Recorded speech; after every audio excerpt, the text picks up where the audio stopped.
All right, all right, all right. Man, oh man, oh man. Who is in the building? You dig?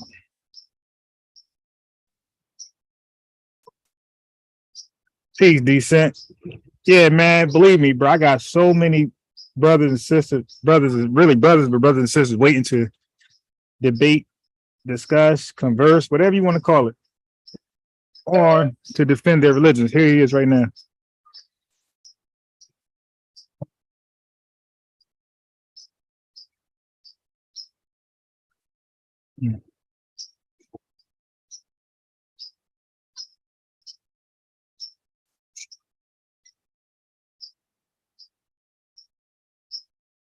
I'm here outside the patio, by the way. Just let you know I'm a real guy. I see. Yeah, I'm not hiding my identification, not like that. I just look like a damn. I look like Teen Wolf. You dig? Yeah, I hear you. I need me a serious cut. But peace, shalom, assalamu alaikum to you, brother Kevin, Muhammad. Yeah, I said, wa alaikum salam, bro. Yes, sir. So with last name Muhammad, I just can assume that you're Muslim. But you have you got Shiite, you got Sunni, you got which brand of Islam would you say you represent? Well, I joined the Nation of Islam over 20 years ago. Okay. Well, right about 20 years ago, but I'm not into all that political division. I got you. Are you I was talking to a Hebrew Israelite, right? Matter of fact, like the last 3 days, I was conversing with Hebrew Israelites, different things. And yeah, like they got huge division issues amongst their ranks and belief system. So much so, like some groups, some Israelite groups teach some things hardcore, so hardcore that other groups had no idea they was pushing something like so anti like their position. That's like almost hearing somebody claim Elijah but be against Master Prophet Muhammad. Right. Like that wouldn't make any sense to you. And so you have Israelites teaching a doctrine like that, but claim to be Israelite. Like some Israelites scratching their head, like how could you teach that? Like and be, New Testament? It's just weird. So yeah, so I get you because there's a lot of divisions. But I was explaining to him, like I would say to you, like there are some things that you're gonna have to run into head on to like stop, especially amongst like your belief system, because some things are just bad for the faith. And you know how they say if it's repeated so often, it becomes believed. And guess what? If they become more popular than the message, then that becomes the actual doctrine that represent your faith. So when they think of Nation of Islam, they're going to think of that popular doctrine that you probably are opposed to.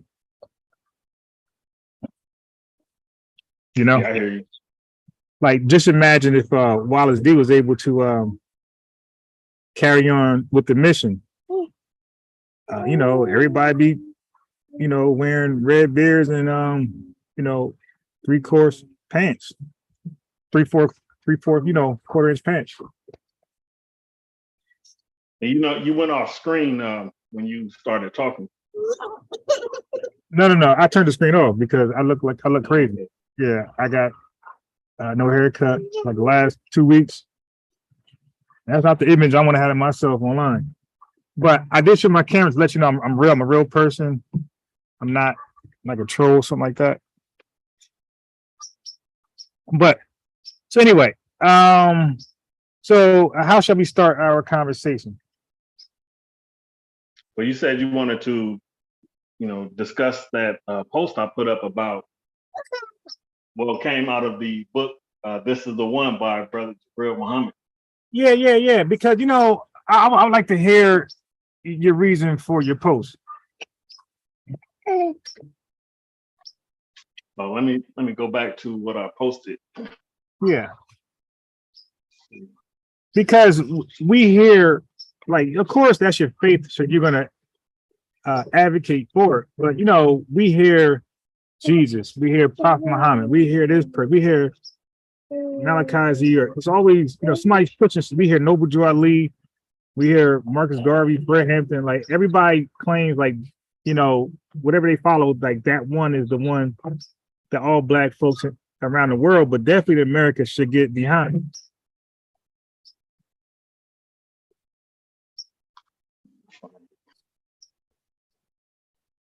And you got more modern people like Tariq Nasheed, black folks that say, hey, get behind him, or this person, that person. Some people say get behind Rizza Islam. Who else is out there? I mean, there's times where it depends on what the subject matter is. If Brother Rizza is saying something that I'm interested in, then I'll listen and give my props or whatnot, my responses, stuff like that. It's not like I'm gonna go join a team he has or something. It's just subject matter is what I deal with. But I mean, him, we come from the same city. Okay, but Los Angeles? Yeah. Okay. Yep. So how do you feel about Dr. Wesley Muhammad? So far so good. Like I've listened to some of his lectures.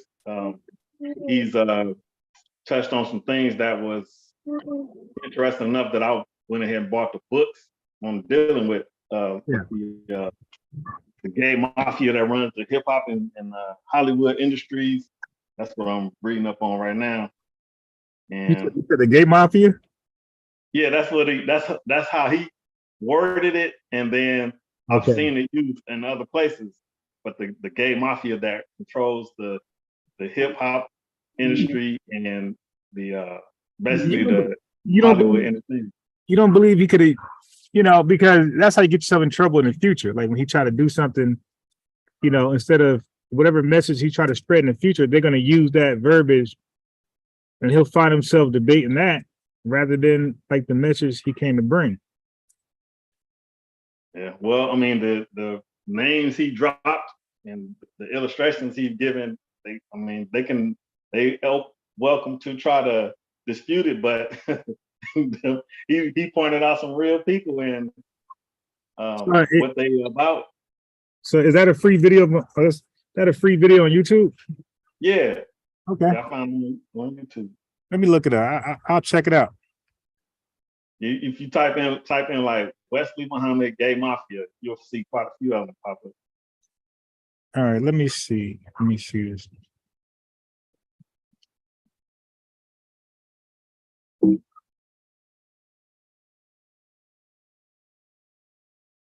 So, but let me ask you this thing, because what if somebody says, well, yeah, they might have their agenda, right, for black people, but black people don't got to fall for it. We can just do our, we can go another way. Well, then you have to look at some real life examples. One of my favorite rap artists, a brother named Ansel Muhammad, so-called Ascari X, out of Oakland, California. Yeah. So back in 95, 96, he had at least 3 albums, but the main one is titled Message to the Black Man, after the Most Honorable Elijah Muhammad's book, Message to the Black Man in America. And he dedicated the whole album. I mean, the whole album is based on a teaching. But he didn't get a good distribution deal. There's a lot of people never even heard of. So, yeah, he put what he believed out there. He didn't hold nothing back, went hard on the synagogue of Satan, all that stuff, but didn't get the support. Now, if you were to have a good distribution of that, then a lot of our people would have his CD, tape, et cetera, all over the nation, because it's a hard, good music, good message. He got skill and all that stuff. He did great. So people look at that like, well, let me compare that to this young sister in Miami, I think it is, Suki Hana, something like that. She on YouTube or Instagram crying about she sold her soul to the devil, signing some contract. So she may have the distribution behind her, pushing that message, but the message she pushing is garbage. Right. So it's like, what do you want? Do you want to put a message out there that your people gonna feel, oh, this is uplifting? You know, I want my children to hear this, or are you gonna put something out there that's gonna put, you know, some couple hundred, $3,000 or something like that in your bank account? You know, so. Yeah. Give me 1 second. 1 second.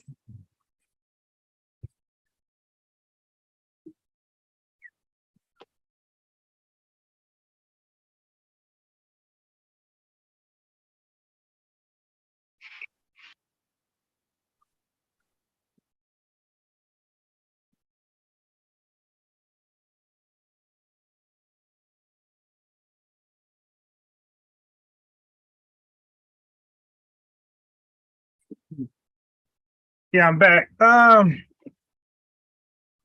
Kevin Muhammad, the way these young guys get these deals is that like they already have some type of following behind them. So this is why, you know, a record label will sign them. They don't want to do what they did before, is with like pay for, you know, just sign somebody and pay for you to be accepted from your own, you know, people, your own upbringing, you know, your own upbringings. So most of these artists already have some type of buzz going in. So maybe the Muslim brother, I'm guessing if he had a nice following with his own, you know, Nation of Islam members or something like that behind him, pushing him, I think there's somebody out there that probably gave him a chance. Well, but the message he pushing is like the way these so-called Jews are going at Ye and Kyrie Irving, making them, wanting them to apologize and penalizing them financially and all that stuff. That brother Scary X, what he said in his music is way more what you call it would be considered more offensive, because he don't hold nothing back, and he's you know, he used explicit language. But that's not fair then, because see, here's the thing. Hurt people. So like black folks, some black, all of us been hurt, but some of us take that hurt and we hurt other people. Because I even heard Dr. Khalid Muhammad on the Phil Donahue show, Phil Donahue, after he said some crazy, terrible, mean-spirited language, offensive language. Even Farrakhan said his language be mean-spirited. But his excuse was, you can't tell me how to hurt. So in other words, I'm hurting, so I get to hurt whoever I want, and I'm immune to any type of pushback. So Ye, well, really, and other guys, I'm not really focused on Ye, really. I'm just saying some people don't have the right to offend other people just because you're hurt. Well, when you compare, let's talk about the history of violence. Yeah. The history of violence from the European on the darker people of the planet is extreme, and then the violence of the darker people, the original people, toward pale-skinned people is not. Can I explain that? Can I explain that? Go ahead. Okay, first of all, we were not traveling like the Europeans, because if black folks had ships like the European had ships, we'll be hurting everybody else too. Black folks were confined to a certain area demographic, so they just hurt the people around them. Europeans was able to move around often, so of course they took that behavior everywhere they went. Just like the hurtful blacks, the hurtful Arabs, if they were able to travel, they would have did the same thing. So that's why the Europeans were more mobile. But yes, because of that, that's no excuse. Because of that, they did what you said was a fact. They did inflict, you know, not even close, the pain and harm and injury, or darker people than anybody inflicting on them.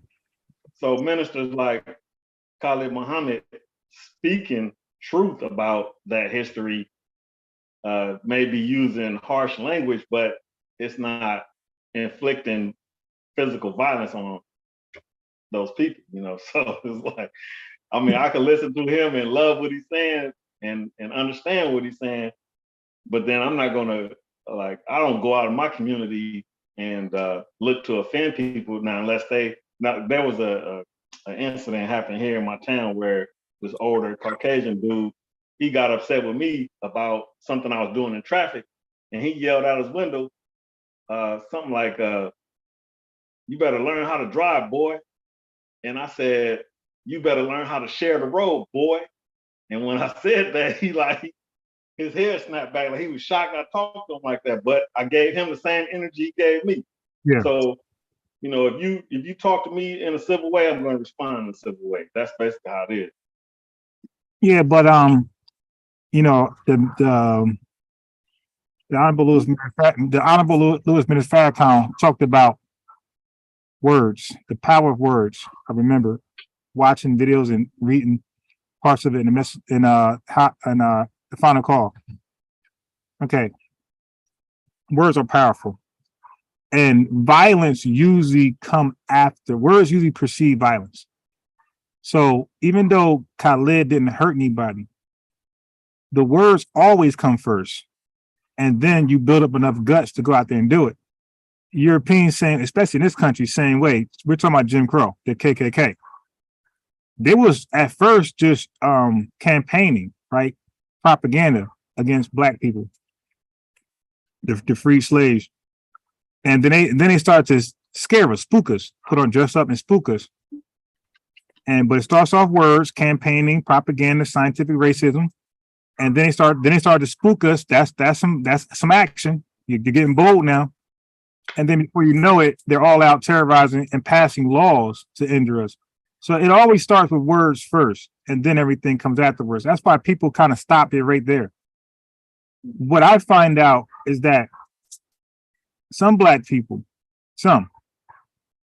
could be jealous of the fact that other groups stop the words in motion. They don't wait for the action. We're talking about the LGBTQIA plus whatever community.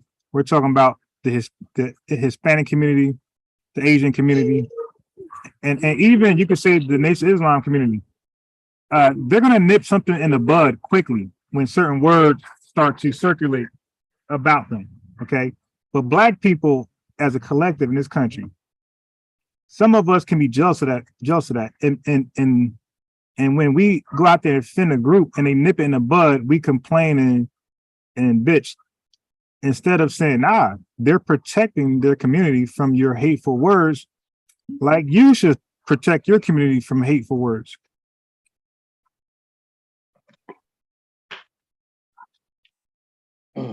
Well,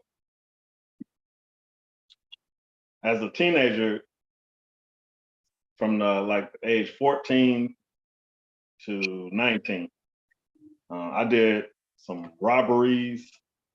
Some of them were violent, some were non-violent. And I had no idea what Islam was during those years. But at the end of '92, right before I turned 20, after doing an armed robbery where I robbed a Caucasian car salesman, a couple months later, I saw the Malcolm X movie in the theater. And so that night, I had made up my mind that I wanted to join the Nation of Islam. Yeah. From that day forward, I haven't committed any crimes, no robbery, no nothing. Right. So listening to the teachings of the Honorable Elijah Muhammad, understanding the knowledge, the history of between black and white, you know, and all the violence and stuff that come from them toward us, and understanding why, it never motivated me to lash out and do anything against anybody. So I've been very civil ever since then. You know, so a person, like, if I wanted to listen to Minister Khalid Muhammad say something against Caucasian people and then take that as fuel to go start a fire, then that's what I was gonna do anyway. You know, like, there's a brother, he passed away about 2015, but he was an elder of mine, and he said that growing up, he learned through how he was treated by white people. He learned a hatred of them because of the way they treated him personally. So that when he heard the Honorable Elijah Muhammad say that the white man's the devil, he told me this personally. He said, brother, he didn't have to tell me that. Like he said, he could have told me he was a banana. I'm still gonna kill him. So that brother, he has a history that's very well known. He was one of the zebra killers in Northern California back late 60s, early 70s, where they were on trial for murdering like over 17 people. So, but I have no history of murder. So that's what I'm saying. Like each of us, we're gonna take the message and do what we want to do with it. Yeah, no, but what I'm also saying is that, one second. Yeah, but I'm sure if you have any kids, if you have kids okay, so I'm sure if they were spewing a message in your home, I'm gonna kill mommy, I'm gonna kill grandma, I'm sure you're gonna nip that in the bud and see what's going on with that. So language, like I said, you normally precedes foul language, normally precedes the actions, the bodily actions, or any vandalism, any hateful action, the language precedes it.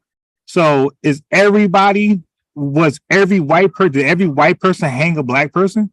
Did every white person that said nigger accuse a black person for raping? You know what I mean? There was every white person guilty of a black person being harmed? Probably not.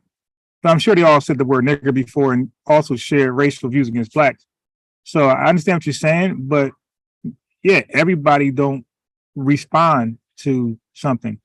But this is why it gets nips in the bud. As a matter of fact, it's probably a small percentage that actually want to act on the rhetoric. The problem is that history tells us that small percentage can cause a huge impact to a city, to a community, to a group. So that's why you usually don't do it. Now, I heard you say so-called Jews. Why would they be so-called Jews and not just Jews? Well, from my understanding, Caucasian people did not come from Africa, not in the sense that the original people had. And the ones who call themselves Jewish people or Israelis now were planted there. Wait. So you're saying that the people who are there now, are you saying there's no history of them being Jews before they were Jews then in that land? Right. I'm saying their history was they were Europeans who end up being planted because I just read some of this recently, but before they landed in Palestine, they were considering, I think, somewhere in Kenya as a home for them people, and they rejected that and then decided, oh, we're gonna, live up in that northeastern region of Africa. So it's occupying somebody else's land. And I also connect their origin to in the Bible where Jacob tricked his own brother out of his birthright. So they claim to be Jew, which means they adhering and following the laws of Moses, but the laws of Moses don't go along with what they put in that Talmud book. Well, you do know that a person born Arabic, or better yet, Chinese. I think the large population of Muslims are Chinese people or Asian people, right? So if time goes on and 2,000 years pass and they continue that tradition, you got Chinese people speaking Arabic and worshiping Prophet Muhammad and Allah. Well, following Prophet Muhammad, worshiping Allah. That doesn't make them Arabic, and it doesn't make them non-Chinese. So just because you go away from your practice and your rituals and your customs, it doesn't make you who you are. Like you are who you are, regardless of what you follow, what you believe in, right? Well, what makes a person an Arab? Wait, so let me go here first. Can you see my screen? Yeah, I see it. Okay. So let's just get this out the way. So in the following millennia, Jewish diaspora communities coalesced into three major ethnic subdivisions according to where their ancestors settled. The Ashkenazi, Central and Eastern Europe, or European Jew, the Sephardim, initially in the Iberian Peninsula, and the Mizraim, Middle East and North Africa. Prior to World War II, the global Jewish population reached a peak of 16.7 million, representing around 0.7%. So this is your Jewish people. Three different groups. So yes, you have some Europeans. So these are the Semites, basically. No, you don't become a Semite just because you practice a religion. Right. The Semite part is your ethnicity. So if you're a Semite, you descended from Shem. Wait, no.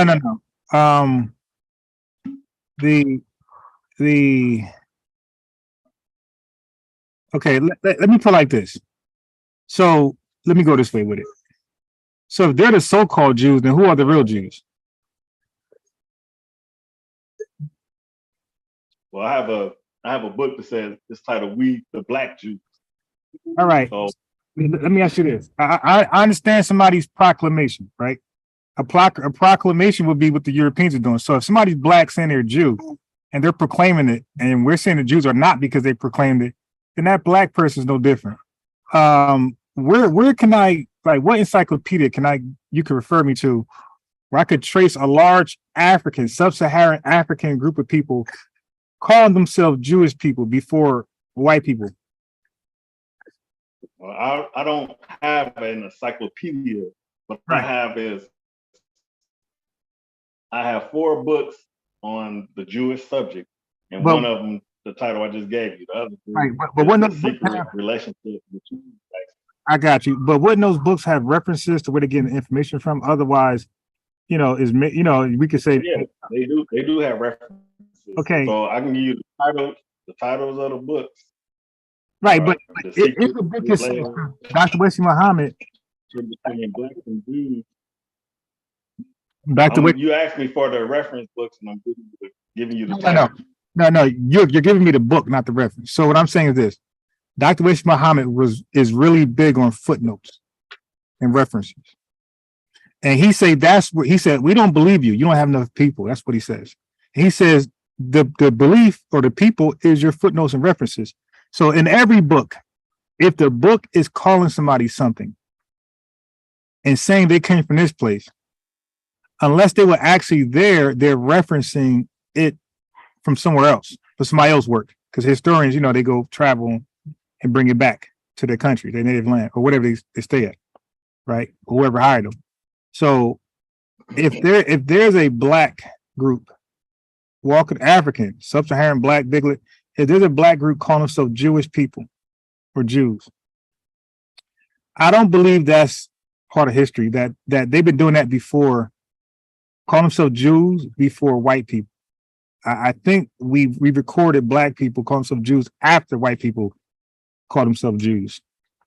Well, what's the word Jew came from something else. Like when I read it in the Holy Quran in Arabic, it doesn't say Jew. That's how it's translated. So where did Jew come from? You want me to guess where it came from, or you want me to look it up? If you don't know, just say you don't know. No, but I'm asking, do you want me to guess? Okay, you're the teacher. I don't want to guess. All right. I'm going to share. Okay, go ahead. Share. So in the Arabic, the Jews are called Yahudu.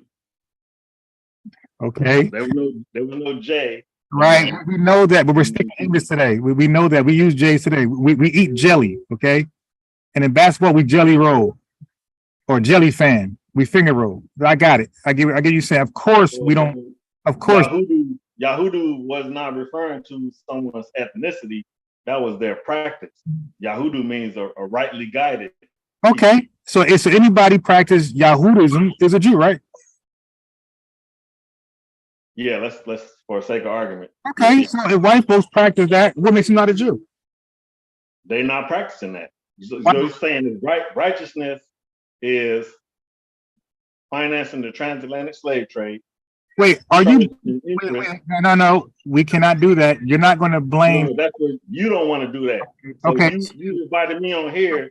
So let me say this. No. You want to defend Caucasian people. I'm not defending, but black people sell drugs, right?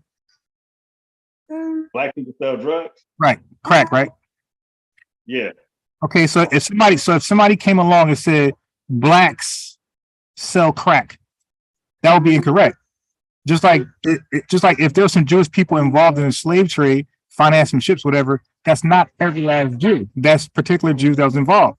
And you would do like Dr. Wesley did. You would be responsible and call out their names. You won't mess up like Tyree or Ye and condemn a whole group by the practice of a few.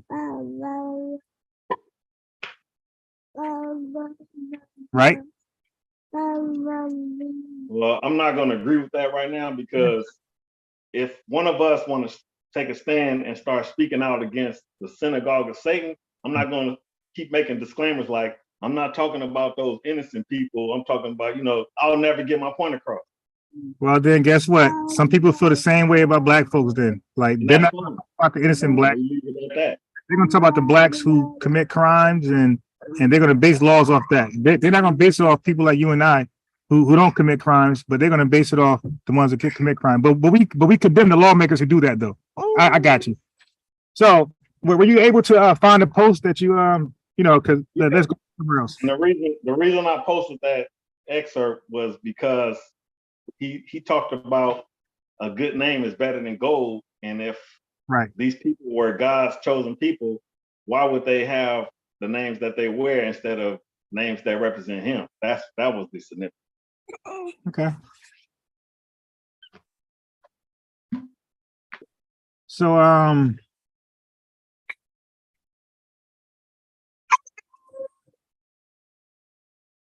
now, were you able to find your Facebook post? That's what I just spoke on. Okay, got you.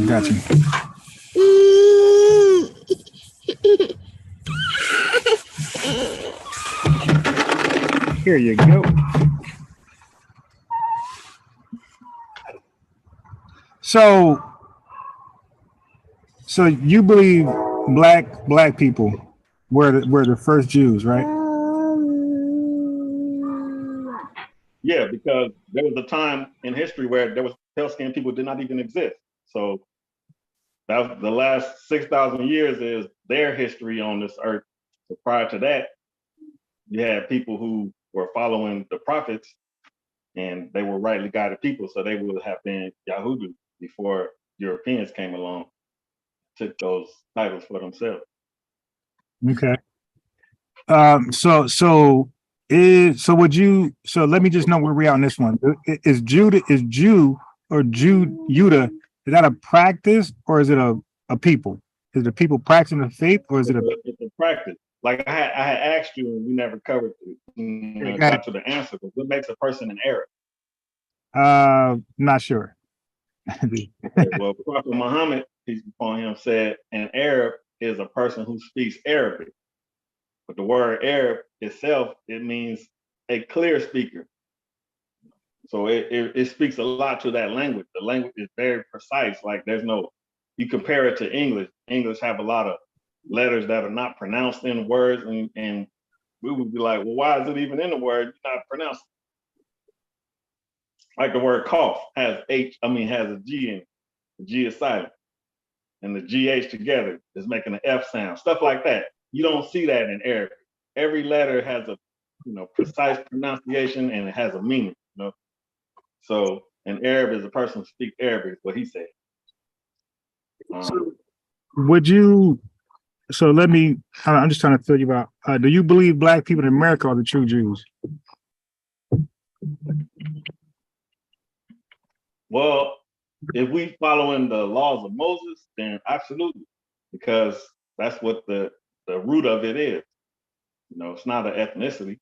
So, what makes you think white people are not following the laws of Moses? Well, the ones who historically were involved in the invasion into Africa, burning books, raping, and then financing and I can find that. participating in the transatlantic slave trade. Those people are not following the laws of Moses. No, you must never read the Old Testament. God sanctioned slavery. How would you say I never read the Old Testament? Okay, relax. You don't gotta get all up in arms. Maybe you should ask me, have I ever read the Old Testament? Have you ever read based off that, have you ever read the Old Testament? I've read it several times. Okay, did God ever sanction slavery? Did God ever sanction rape? Sanction slavery. Yeah. Did God ever stand behind rape and slavery in the Old Testament? If he did, I don't recall. Yeah, I can pull it up for you. First of all, the Old Testament law is if you rape a woman, just pay her dad. Oh, then I would look into who wrote that. Right. Yeah, but you based the Moses of law. I mean, the laws of Moses from the Bible.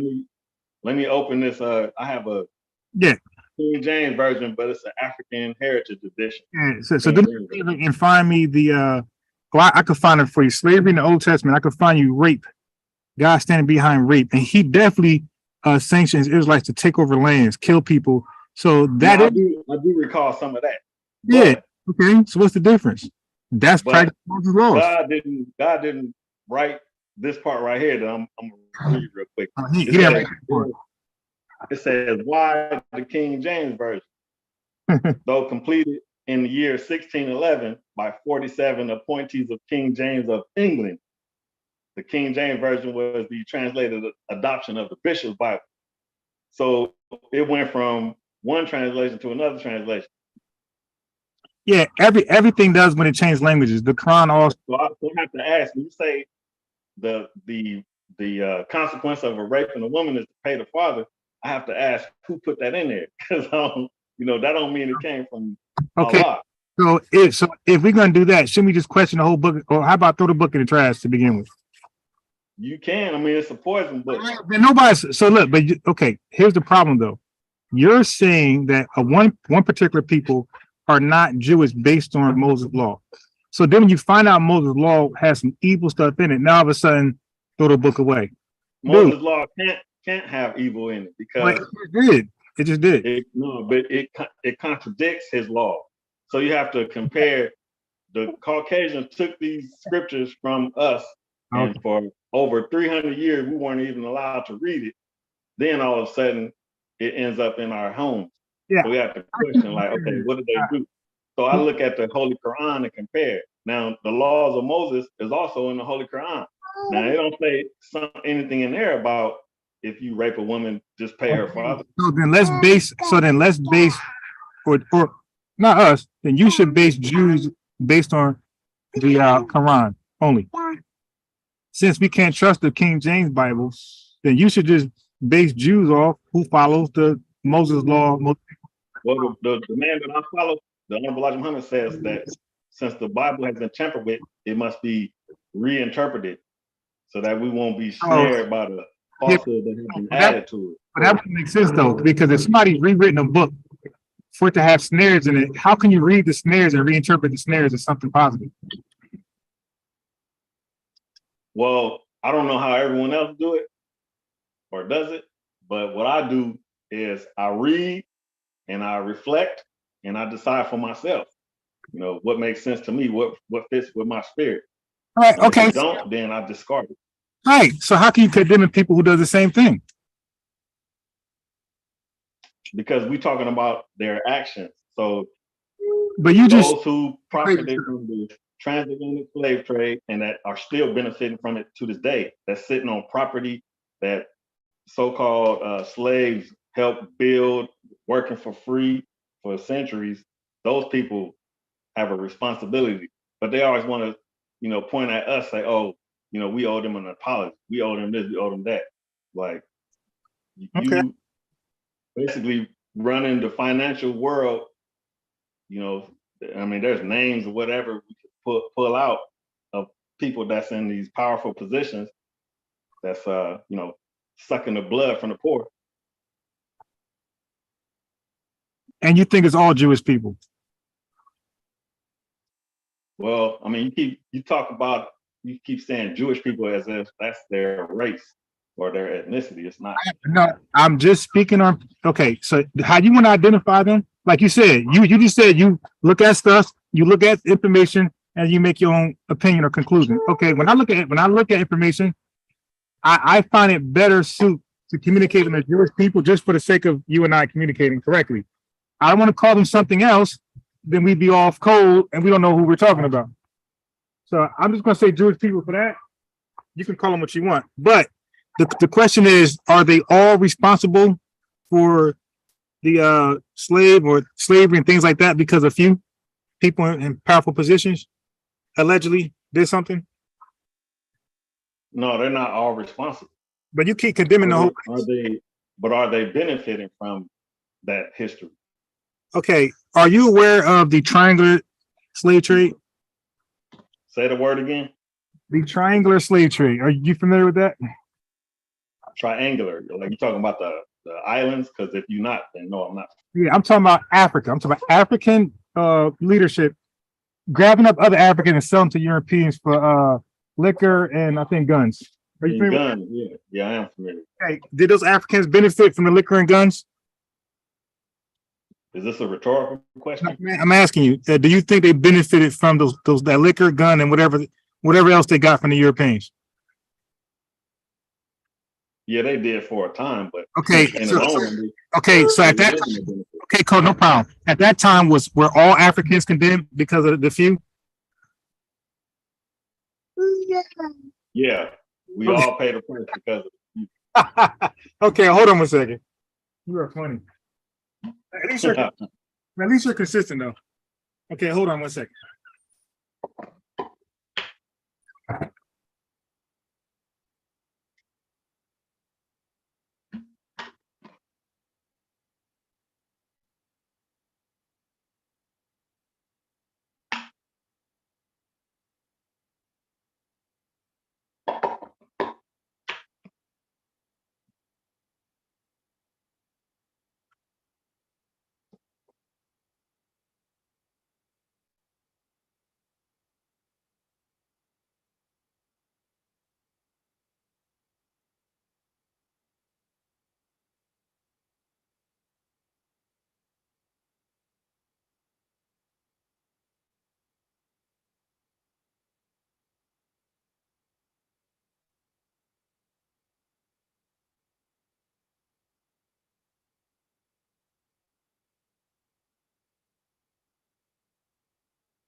I'm back.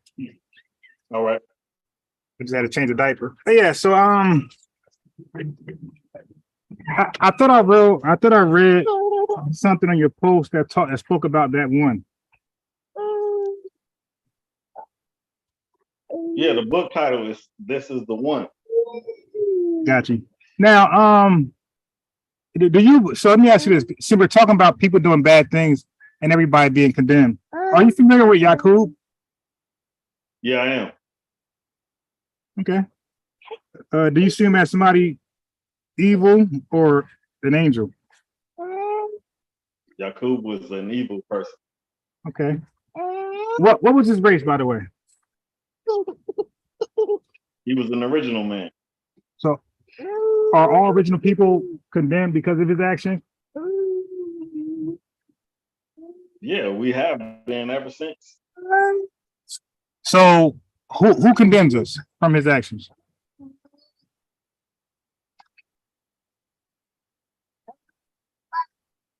Who condemns us?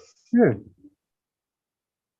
We have a. I mean, like, no, what I mean is like from the evil we did, the original people, do non-original people say are they justified in condemning us today from what Yakub did? Well, I understand their perspective, and when I say perspective, I'm saying Eurocentric versus Afrocentric. So, from their perspective, they were rounded up from the Arabian area, were sent or marched over a desert into the caves of Europe, where they stayed for 2,000 years. Coming out of them caves, being taught by Moses, but knowing their history, they came out with a vengeance. They didn't come back or go back to Africa to be enlightened or anything like that. They went to conquer. So they carried that same mentality. Like even in today's time, some of these Caucasian people in America, they teach their babies to hate Black people. What? So I had What? I'm about to give you an example. Where you get that from? This child was less than 5 years old, I would say. I was a teenager walking to work, and he's out in the driveway or yard, but he pointed at me and called me a nigger. I looked up at the house, and I thought of one of the parents or something, and I said, I know exactly who that's coming from. You know, this baby, like 3 or 4 years old, but called me a nigger. So because that happened with that one kid, all white folks are teaching that to their kids? How do I know that? I mean, I'm telling you about an individual. Yeah, You but know, my grandmother on my father's side was a Caucasian woman. She born and raised in Holland. According to my ancestry report, she was British, Dutch, German. So, but she's Caucasian, 100%. So, she loved me. I loved her. We never had any issues. I mean, we had some conversations, but there was a time where she referred to somebody who was doing something stupid. She called them a nigger or something. And I asked her not to say that around me because it was offensive. But other than that, she raised me pretty good, and I loved her, still love her to this day, I mean, even though she passed away. But so I look at the individual, like, and I'm sure I gave another example of something happened in my city right now. You know, depending on how they treat me is how I treat them. But yeah, but you don't see the problem with your rhetoric. It's the same as Kanye West and Kyrie. So what happened? I don't see a problem with it because wait. Still live, all right, hold on, brother Kevin. Let me get a few words, and you cut in right away. The problem with your rhetoric is no different than Ye and Kyrie, because you're having a personal experience, and then you're blaming an entire race, entire group, an entire country from your personal experience. That's something racist white folks would do. They'll blame all Black folks from one bad experience or one bad thought about a Black person. They'll blame the entire race. That's what you're doing. You're telling me about your personal experiences, and you're concluding that this is practiced amongst all white people. Well, when they have a history of Black people going into their countries and raping and everything else that they have done to us, then we can speak to each other on an equal platform. But we haven't done that to them. You know? Yeah, that's an interesting thought. And you said you got this stuff from Elijah Muhammad. He's not the only person I studied from, but as far as the history between the Black and white, the making of the devil, that I got from him because I had never heard of that before. So, but what makes him credible? Like, what college he went to? Oh, you gotta go to a college to be creditable. What college did Moses go to? No, yeah, well, hold on. Like, you're going to the Bible, and I'm going to a real, person that we know today. Um, I'm saying, if you when you get your car service, do you go to anybody who said they could fix a car, or do you go with people, who are trained correctly and went to some type of university or institution? Well, a person don't have to be trained correctly by the university in order to be creditable. Like, that was an A and B question. I said train correctly, and I compared that. I'm jumping into side by side with an institution, university. Go ahead. So the Most Honorable Elijah Muhammad never went past the 3rd grade. Oh my God! You listen? Yeah. So he wouldn't know. But he was taught for 3.5 years by one who went to several universities. So Master Farad Muhammad, he went to school for approximately 40 years, I believe, before he started teaching the Honorable Elijah Muhammad what we talking about today. Okay, so you're telling me. So what type of degrees do Master Farad Muhammad got? Bachelor of Science. I don't that kind of stuff right there. I haven't memorized like what degree he received, blah blah blah. Okay. Yeah, but I have a book. I can have a book I can show you. No. I'm not worried about that. I just want to know because when you go to college, you can go to college and be a gym teacher instructor. You know what I mean, something like that. That don't mean you learn something like. So I just want to know what information was he went to college for history. Okay, and when I don't have the answer, I'm going to give you something to help you find the answer. So if you came to me to get a list of degrees that Master Farad Muhammad received, I just told you I don't know. Okay, all right, cool. Like for example, I think you know this, that if somebody went to school to be a historian, they're not going to sit here and teach me biology. But let me say this though. Back to you said you don't have to go to school. Would you trust a doctor to do surgery on you or a loved one or anybody to do surgery other than a doctor? Would you trust somebody who just say they know what a doctor knows?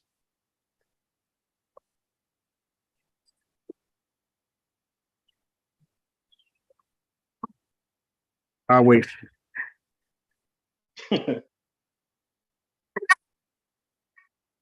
And please honest answer. When I need medical attention, yeah, I don't walk into a doctor's office. Now I said surgery, my brother. I didn't say medical. I said surgery. Okay. Well, when I go into a surgeon's room, I don't ask them, "Let me see your degrees before you start this surgery." Well, I just trust that they know what they're doing. I got you. But what if he confessed? Yeah, I only got a 3rd grade education. I got nothing on no. Okay, so but the Honorable Elijah Muhammad never performed surgery on me. So his education that came from Master Farad Muhammad, I've been studying for 30 years. There were times where I questioned things that he was talking about, right. And I had to pray on it. I talked to other people about it, made my prayers, and then after praying, I got my answers. So make me, okay, I'm sure that I understand what he's saying, et cetera, et cetera. So I didn't require him, just like Minister Farrakhan. He's not no college educated, minister. That he didn't go to no theological school, but what he's teaching, when you hear it, you recognize, oh man, this is truth. This is what I need. Okay. And so yeah, okay. Because like those religious schools would teach God as a spirit, and Elijah Muhammad said a man. And I mean, you really cutting out a lot of what he said. He didn't just say God is a man. He explained that a spirit is subjected to us, not we to a spirit. Okay. So when you put that in context, what does it really mean? that a spirit is subjected to us and not we to the spirit. So the way I see it right. is that the spirit is not going to appear anywhere on this earth and start teaching and speaking to people in an invisible form. It have to appear. Well, some Christians said they experienced that, and some Muslims said they experienced that. Well, even I had an experience where something that was not human appeared and interceded for me and something, but it did not speak to me. There was no voice. I didn't see no hands. No, it wasn't a human form. But our physical body is alive because there's a actual spirit. Yeah, but okay, but no disrespect. Just because it didn't speak to you, it doesn't mean it didn't speak. Maybe the spirit thought you wasn't going to believe it, so it didn't waste his time. It went somewhere. Well, that particular incident, it wasn't about speaking. It was the action that had to happen. Okay, so there you go. So there you go. It didn't speak to you because that wasn't the time. It was action needed to be done. But other people, they probably need somebody to be spoken to and not actions.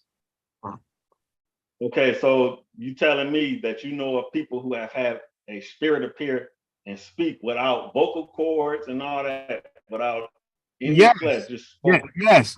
The Bible, the same book you referenced. Okay, so in the New Testament, the Spirit spoke to a lot of people. Yeah, but it came in person and spoke to them. Nah. I can show you a spirit that's talking to folks and it's not in somebody. Showed up in spirit form. Yeah. Like I can turn in the Bible where Ibrahim saw three men. He said one of them was God. And he invited them to his. No problem, but I also can show you in John 4:24 where it says God is a spirit. So what is the purpose of this discussion? Because it seems like we're just jumping all over the place. No, okay. The overall discussion you're speaking about? Yeah. Okay. So it's really just open topic, right? Open discussion. But you mentioned you hit on something that I want to know more about, right? Because you said that which is true. Like everybody don't have to be educated in a college or institution to do or perform certain things, right? But I definitely believe surgery. I definitely think we all going to defer to somebody who's been college bound. But you went to theology for a second because you said something about theology. So I was going to ask, the man thing, right? So I was going to ask you, you don't believe that God created man from dust, like Adam and Eve? Yeah, once upon a time that he took the elements of the earth and made us. Yeah. But I mean, every day that a child is born, there's no one's picking us from dust, making a person. No, of course not. Yes, I just want to know the origin. Yes, absolutely. All right, yeah, I just want to know that. Okay, no problem. And you also believe that God created the heavens and earth, right? Yeah. Okay. All right. Okay, we agree. And you also, last thing, this is most important. You also believe that God was always here. He's eternal. He never came, he was always in existence. He didn't just pop up. Like there's no date, time, nothing. Well, yeah, because the creator was here before time. Time came into existence when motion came into existence. So once you start moving, then that's how you have time. So way before that, yeah. So what does eternal mean to you? When it says God is eternal, what does that mean to you? Like there's no beginning, there's no end. Right. So can you name a beginning for God? I just said before time. No. Black man was time doesn't mark the beginning. Black man, the original man was here. Wait, no, but time doesn't mark the beginning, right? The beginning is the beginning. It's how because he existed before time. Right. Well, hold up. But that means that he was the beginning, right? Yeah. Okay. So that means time is not stuck on beginning. Time tells the time, but the beginning is the beginning. Correct? I think we already established that. Okay. I already said, yeah. So the question I'm really asking was there ever a time when God was not here? I already said no. How could he not be here? Okay. I'm just making it not be because I hear different. I talk to many different Muslims, and some believe that God was a spirit and he appeared, at some point, and some people believe like God self-created things like that. I was making sure you didn't believe none of that. So I do believe it. wait, Like which one? God was a spirit or God was created? that God that before he created a body, he formed a man and breathed his own spirit into it. That's in the Holy Quran. Told the angels, I'm gonna create a place of rule on the earth. Yeah, man. Yeah, but I'm speaking about right. You talking about a man? I'm talking about God. Was there ever a time where God just created himself or was a spirit that just appeared out of nowhere? Now, to answer this question, I'm going from my studies. Right. Not like I was there. Right. The study tell me that the spirit that you're calling God, because I don't call it God, that's Allah. But the spirit that you're calling God created his own body, created a body, and breathed his own spirit into that body. Wait, what? Wait. Told the angel. Wait. So what was he before he created a body? Before the body, it was just spirit. So you believe in spirits? Of course, I believe in spirit. Because if you've heard through this discussion, I said that each of us have an actual spirit in us. Yeah, but Elijah Muhammad don't believe in spirits. Like he's against spirits. You're either you're lying on purpose or you just don't know. Right. He do believe in spirits. All right, so now you just hold on. Earlier you said a spirit is reliant upon a body. It's subjected to us. Yeah. Right, but you just said just now the spirit created the body. So the spirit was here before the body. So that means the body is subjected to a spirit. So why do you say that Elijah Muhammad don't believe in spirits when I quoted out of Message to the Black Man where he said a spirit is subjected to us? That doesn't say I don't believe in the existence of spirits. It sounds like the body. Wait, hold on. So a spirit can exist without a body. Absolutely. But a body can't exist without a spirit. All right. Yeah, I'm going to read something from Mr. Black Man, okay? On that. Yeah, can I do that? Sure. Because Elijah Muhammad will call that spooky. Okay, hold on. Yeah, that part I don't agree with. I don't believe Elijah Muhammad taught that.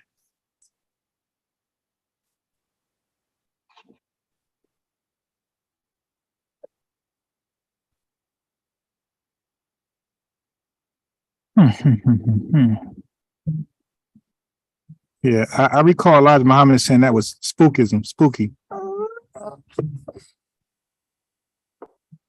Okay. If you have a message to the Black Man, you could turn to. Now, I'm actually online. I went online for this one. I have the book, page 6. Yeah, I'll get there.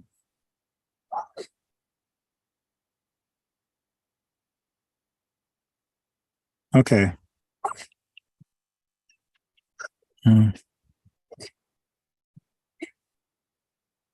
So how does it start off? So I can find it on this online.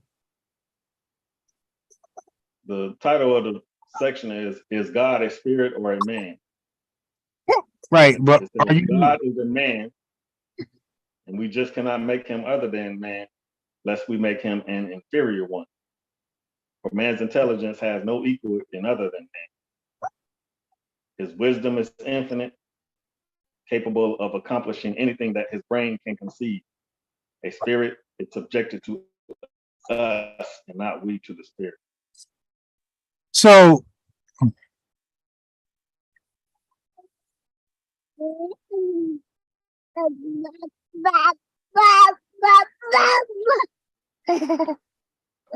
okay, so in the message to the black man, let me tell you where I'm at. I'm in the first chapter. Who is that mystery God? Part 1. This is Allah as God. Okay. So he said, can a God be a mystery God and yet send prophets to represent himself? Have the prophets been representing a God that is unknown, spirit? They tell us that they heard God's voice speaking to them in their own language. Can a spirit speak a language while being an immaterial something? If God is not, okay, let me just finish reading. I'm not done. If God is not material, what pleasure would he get out of a material being? So it's not about just talking. He's talking about the material part too. If God is not material, what pleasure would he get out of material beings and the material universe? What is the basis of a spirit? Is the spirit independent of material? So he's asking the same question I'm asking. Is the spirit independent of material? You said yes, but let's see what Elijah Muhammad says. Okay. What is the basis of spirit? Is the spirit independent of material? Good question. Actually, he says, who is that mystery God? He calls the spirit the mystery God, which I thought. To teach people that God is a mystery God or spirit is to teach them that God is unknown. There is no truth in such teaching. Why did you throw in, you added in a word? What? It says to teach people that God is a mystery God is to teach them that God is unknown. You threw in the word a spirit after mystery God. No, he calls the spirit the mystery God. No, you don't need to add anything to it. You should read it as it said. Okay. I got you. The mystery God part is because that's what we were taught. So at the very end, at the very end of the chapter 1, and you'll see that it's talking about one and the same. He said, if God is a mystery, you are lying to the world when you say you know him. He wants to be known, right? I'm not done. He wants to be known. It is his enemy, the devil, who does not want God to be known to you and me. Do you refer to God as he, him? These pronouns refer to a man. Do you say that you want to be like him? Surely you do not want to be a spirit without form, as spirits have no material form. Your God and my God is a material being, the supreme of beings. So there was never a spirit God that was your God. Is that a question or a statement? That is what he said. You don't want your God to be a spirit without a form. He's calling the spirit the mystery God, which I said. We experienced that here in this country until we found these teachings, or the teaching found us, that we believed in a God that was formless, but we was given pictures of him as Caucasian. Ain't that a trick? Okay. So yeah, we don't want that space ghost that they told us to believe in. Like even my own mother. You talking about this spirit without a form? That's space ghost. Yeah, space ghost. And my mom is one of those. She's Christian, waiting for a rapture to take place, waiting for Jesus to appear through some clouds, like we up in Hollywood.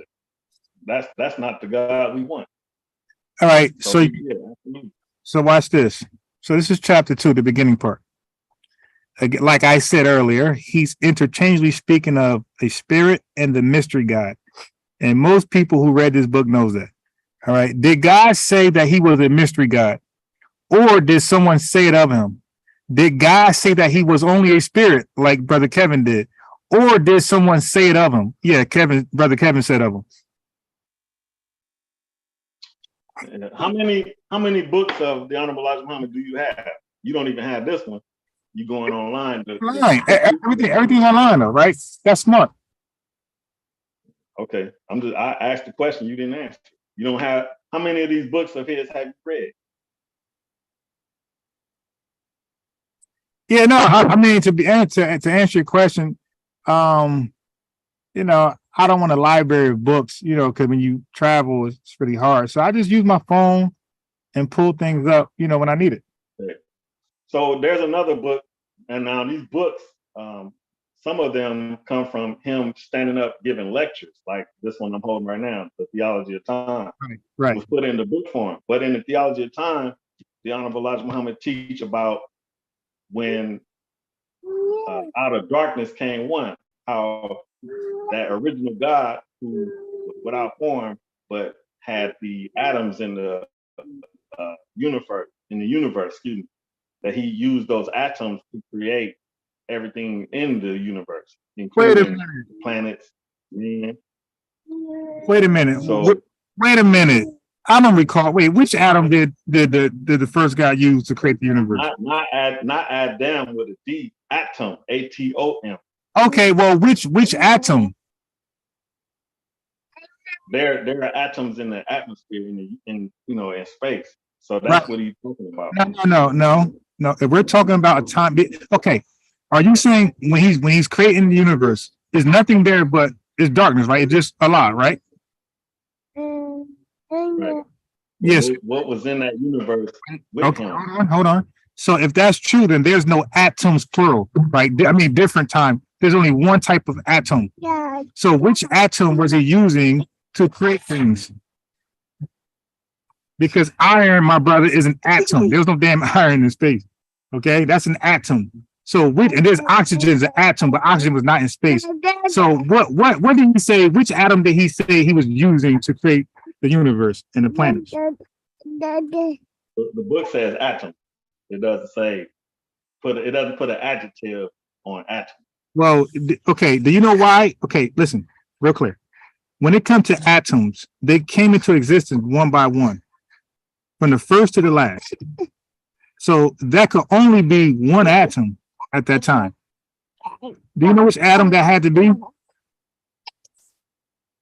No. Helium. Because like I said, iron is an atom, and you know iron was not in space. It would have to be helium. At the very worst, hydrogen, but definitely helium. Okay? So he used helium to create the planets in the universe? I mean, if you're asking me, I don't know. I'm not that deep. Right. And neither did he. That's what a third grade education would do for you. You wouldn't know which atoms came first. You would just say the word atom. So you brought me on here to say that whatever I say or don't say is being used as the criterion for what the Honorable Elijah Muhammad knew or didn't know?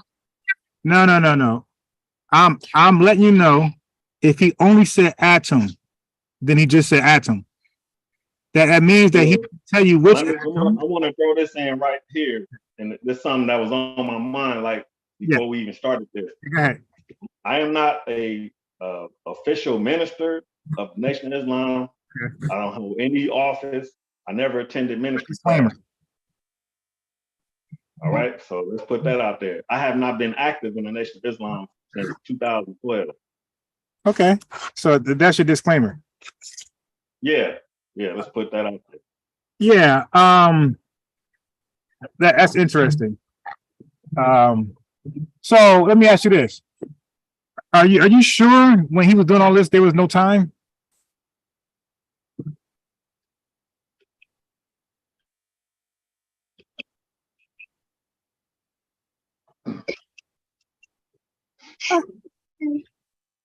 Because you got the books and I don't, so I would think you would know more than me. So are you sure there was no time when he was doing all this? So that particular subject matter, that's how it makes sense to me, that without motion, there is no time. You know. Okay. If anything was sitting lifeless without motion, it's not making any time. So I got what you're saying, but you just gave a disclaimer that you don't represent, speak, none of that stuff. But what time did Elijah Muhammad give it? I don't understand your question. Okay, you don't know the years, right? How long ago? How many years it was ago, right? You don't know. I know approximately.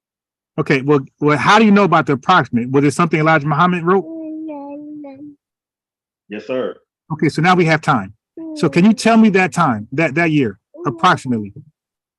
76 trillion years ago. Okay, so now we have time. You see how easy that was? Poof. Now we got time. Okay.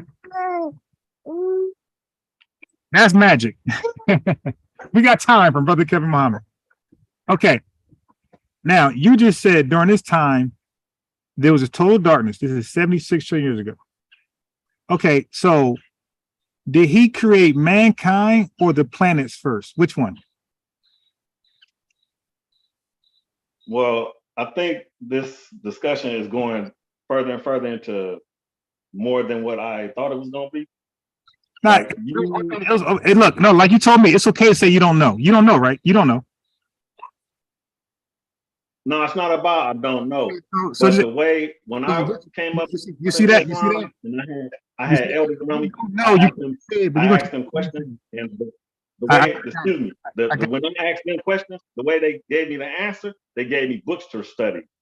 Okay. So I'm not going to sit here and just answer question after question after question. No, we're talking about the time. You said there was no time, but now you say there's time. Okay. So did he create the planets or humans first? Because I don't have to. But do you hear what you're doing? It's like you keep jumping into other things, and I don't have time to sit here. Oh, you don't have time. So now you don't have time. So you may have time, then we found time. Now you don't have time. Yeah, it's running short because I do work for a living. All right, my brother. Sit here all day. All right, no problem. My brother, study because you don't know the teachers, my boy. So now I'm a boy. I said my boy. That's language. Yeah, I'm from Jersey. I'm not from LA. That's how we talk out here. So pardon me, my brother. That's how we talk out here. My brother.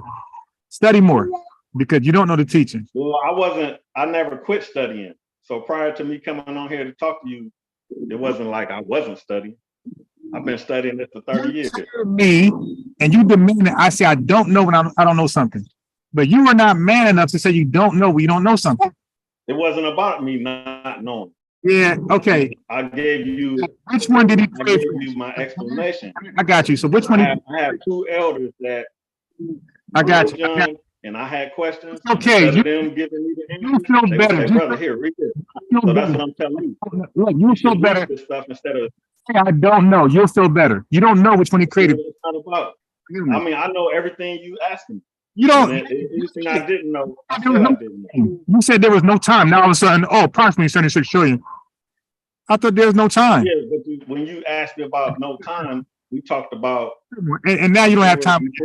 What, was there a God before time? I said yes. So now you want to ask what came first and all this other stuff. My brother, do you know or you don't know which one he created first, planets or humans? Well, what I do know is. Okay, you can't say it. Okay, okay, take care. Take care. Study. But you don't know shit, obviously. But because I'm online, you got the books. You must know it all. Take care.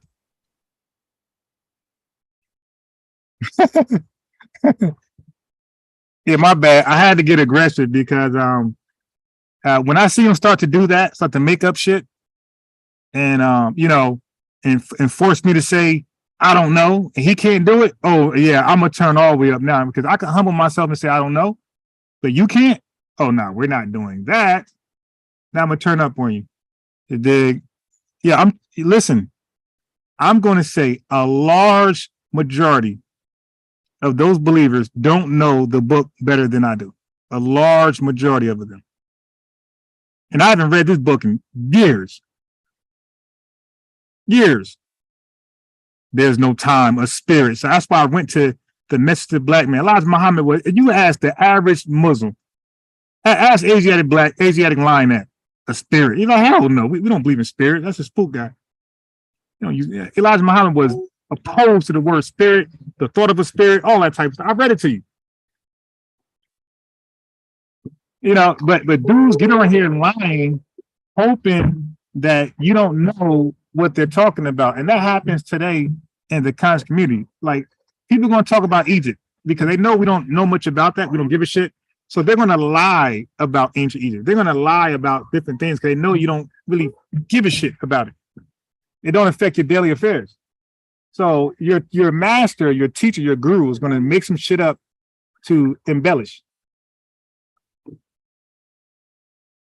You dig? But yeah, I don't like that. We're gonna have an honest dialogue. And he knew what the damn thing was about because I commented on his post. That's how he got on the line. So how I find these guys, I join their groups. That's how I find these guys. I join their group and act like I'm debating, but I act like I don't know shit too. Like I'm just a pupil. So I might say something like, "What you mean, God ain't a spirit? God's a spirit. It says that in the Bible." You dig? You know, something like that to like you said, Watcher said, trigger them to want to. Oh, he's easy. Let me debate him. Get him out of here. This guy, man. Peace. Barack, the Watcher, Poetic Empress. Yeah, so I got some more people that want to debate your favorite, the Bible, on the virgin birth. I got a couple of people in line. And I got some Hebrews on my side, actually. And I think indigenous black man, we might be on the same team for once.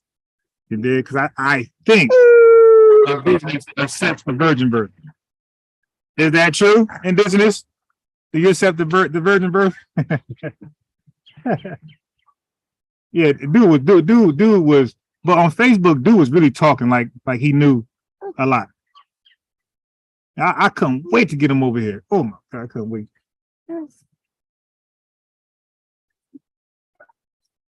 So anyway, that's going to conclude this video. Let me go back to Facebook and see who's next.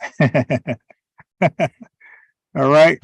So thanks for tuning in. I hope I entertained you guys. I hope you guys finish some chores, finish some things. Hope you did some reading. Hope you washed the car. Hope you cleaned the house. I hope you took the kids. I hope you had a long ride and you watched this discussion and it saved you some time. You got there pretty fast.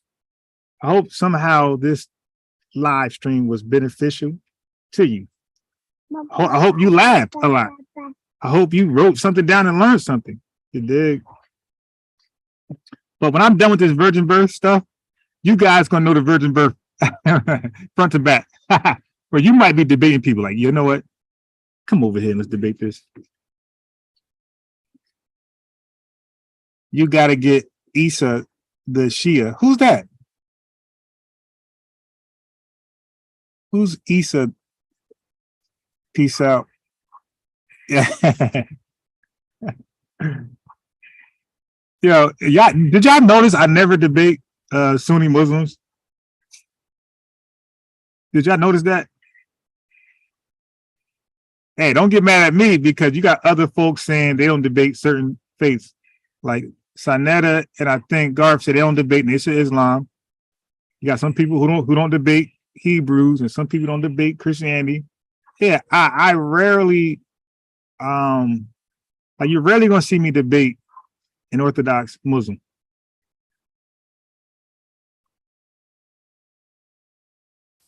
Yeah. And it's not that I don't know anything controversial. I know some things controversial. It just like I don't believe they're as whacked out. I don't think they're gonna make stuff up on the fly. I think they're gonna hold to their book, so it won't be funny. It won't be as entertaining. I think some Hebrews, some Christians, and this Islam, I think they make up stuff on the fly, and that's what makes it funny and entertaining. Isa the Black Intellect. Send a link. Yeah, the disclaimer. The disclaimer came. I knew he was done with the disclaimer.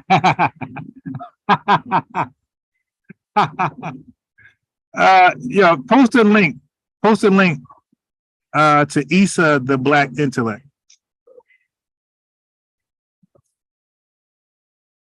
Post a link to that. The disclaimer. Oh, that was hilarious. And the thing is, like, I know he's lying. but I wasn't prepared to like go into the message of black man. So I got lucky and went online real quick because it's really on my hard drive, which is in the house. So I got lucky and found like a real PDF and had to debunk that spirit stuff. But post a link to Issa the Black Intellect. Issa, that sounds like Sunni Islam though. That sounds like Orthodox Islam. Because I think that's what the Quran calls Jesus, Isa.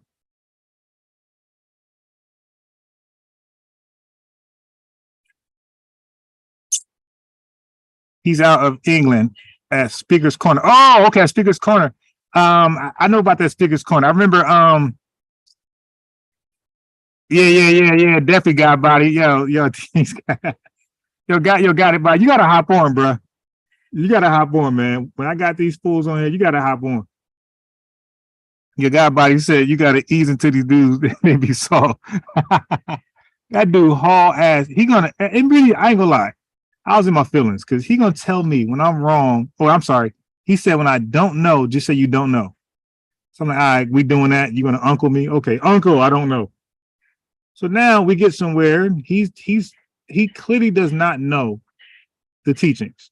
Okay, he knows some things, but I quickly realized he does not know the teachings. Once he said the spirit, I was like, okay, nah, this guy never read the Blessed is the Black Man. Nah, he's like listening to lectures and videos.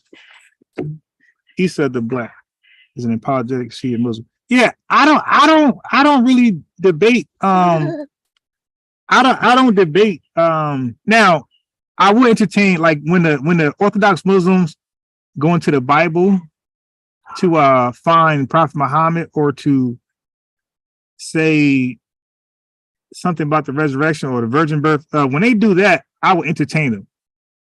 Right. So when they come into the Bible and try to find Prophet Muhammad or those little things they do, when they say the resurrection, Jesus Christ was swapped for another guy, like those things I will debate because those be funny. But so yeah, so they got to go into the Bible for me to want to debate them. But I don't really have an argument with them in Islam. I only had one argument in Islam, and that was, did Jesus die on the cross in Islam, according to the Quran? Did he die on the cross or did he survive? Okay. And you guys would be, man, what the Quran says about Jesus, you'd be like, how isn't Jesus the focal figure of the Quran? Like the Quran got Jesus probably more powerful than the Bible. I'm like, damn, they got Jesus power like Superman up in there. Yeah.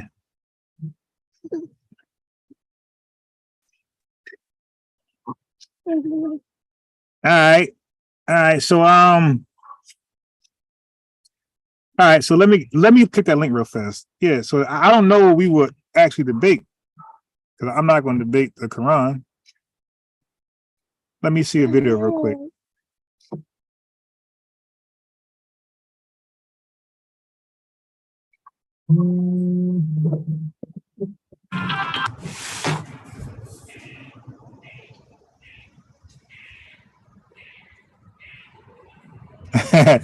Yeah, so I'm reading the comments to the video that the dude must have kicked somebody's butt. So you know what? I'm going to watch this while I'm offline. I'll do that. Okay. All right. So let me end this live and I'll be back. Peace. And like I said, thanks for